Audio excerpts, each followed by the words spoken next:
Liverpool sought to get their stuttering season back on track with a visit to Eintracht Frankfurt.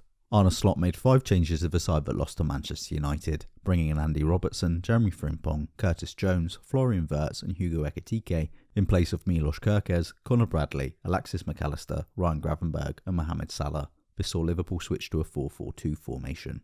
Dino Topmoller made 4 changes to the team that drew with Freiburg, as Michael Zetterer, Mario Götze, Jean-Matteo Bahoya and Ansgar Knauf replaced Cauas Santos, Fares Shaibi, Can Uzun and Jonathan Burkhardt, seeing Frankfurt switch to a 3-4-3 shape.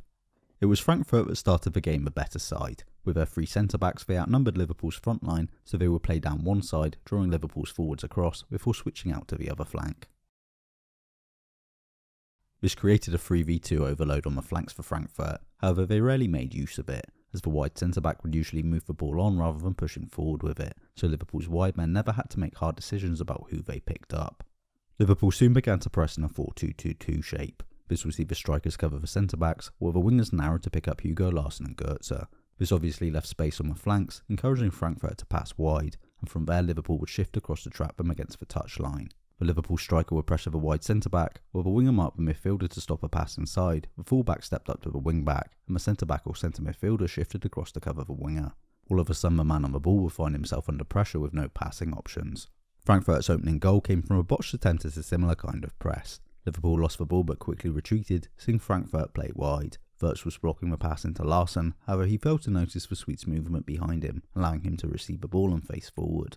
Jones had shifted across to cover behind Bradley, and Dominic Szoboszlai pushed forward to pressure Nathaniel Brown, so this left space in the middle for Ritsu Doan and Götze.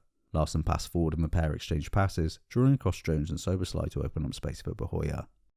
Ibrahima Konate came across and Jones covered behind him, but Szoboszlai also came across rather than staying with the midfielders, so Götze was free to receive the ball in the midfield and spread the ball out to Rasmus Christensen on the right. Liverpool appeared to be in a good position to defend, but Christensen managed to squeeze a shot through Robertson's legs, deflecting off the far post to take the lead. This goal had come against the run of play, however. Frankfurt had the better of the opening minutes, but Liverpool would soon take in control, and Frankfurt dropped back into a 5-4-1, the same shape Liverpool faced last time out against Manchester United. Whereas Gravenberg was left alone in midfield on Sunday, and through most of the season to be honest, here Jones and Szoboszlai both provided options at the base of the midfield, while Wirtz would come into the middle too, even drifting over to the left at times, as Frimpong and then later Bradley provided width on the right.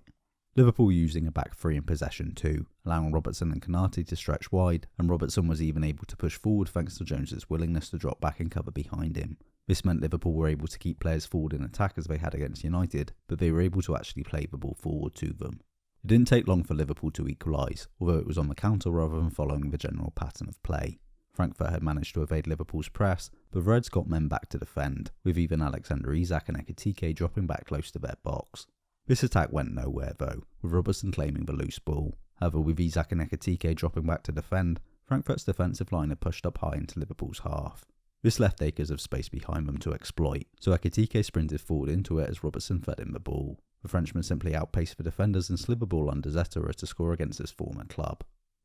Minutes later, a quick exchange of passes down the left would see Liverpool win a corner, and at that corner Virgil van Dijk would easily evade Knauf's marking to head home, giving Liverpool the lead.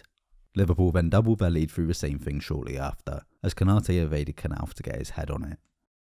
The match continued in much the same way in the second half. Frankfurt sometimes attempted to press to little effect, but for the most part they dropped off into their 5-4-1. Liverpool would add another on the counter. Szoboszlai intercepted a pass, and although he was surrounded by Frankfurt's forwards, he was allowed to escape untroubled. Under no pressure, he slid a pass in behind for Wirtz, and he squared it to Cody Gakpo to finish. They then added a fifth. Frankfurt cut out a ball over the top, but Liverpool won the second ball. With Frankfurt pulling men back into defence to cover, Gakpo passed back to Wirtz, and he squared the ball to Szoboszlai to shoot from distance. It's difficult to draw too many conclusions from this match. The result was obviously much better than it has been in recent weeks, and the performance was an improvement, with the extra passing options in midfield giving Liverpool greater control. However, none of the goals actually came from these changes. Slot made changes to address Liverpool's issues, and they did appear to help, yet Frankfurt was so comically poor defensively that the tactics became practically irrelevant. The Reds will need a tougher test to make any real judgments. At the very least, the game has arrested Liverpool's losing streak and given them a confidence boost.